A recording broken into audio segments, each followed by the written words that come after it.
Keith Richards read this book, which led to a Toronto professor going on tour with the Rolling Stones, and now that professor is in the running for another one of these.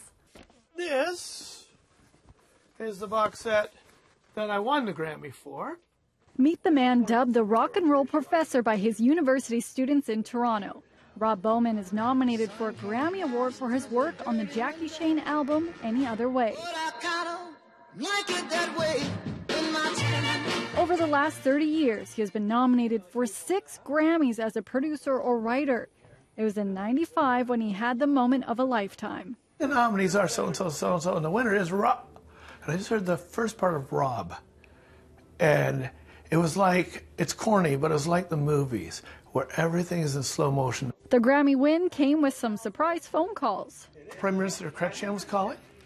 3 times they called to try to set up a phone call. And I never thought about that. You know, a Grammy Award, okay, I wanted to win for myself. It's a huge deal in the music industry. But I never thought about the Prime Minister calling.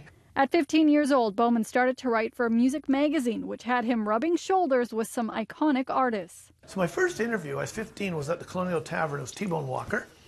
My second interview was John Lee Hooker.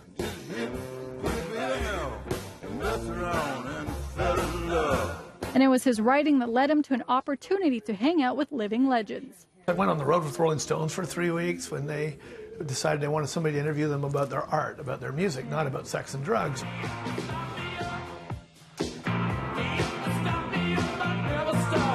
I'm sitting on the couch with Keith Richards in Australia. I remember this so clearly. And he's got his acoustic guitar, and we're talking, and he's showing me things that, you know, when I'm asking about certain records.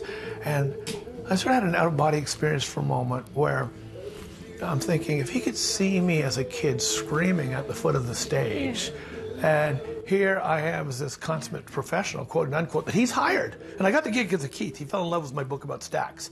So he told the band we should get this guy. The Grammy Awards will be handed out on February 10th. You can watch them here on City TV, starting with a red carpet coverage starting at 7 p.m. Eastern Time. Lindsay Dunn, City News.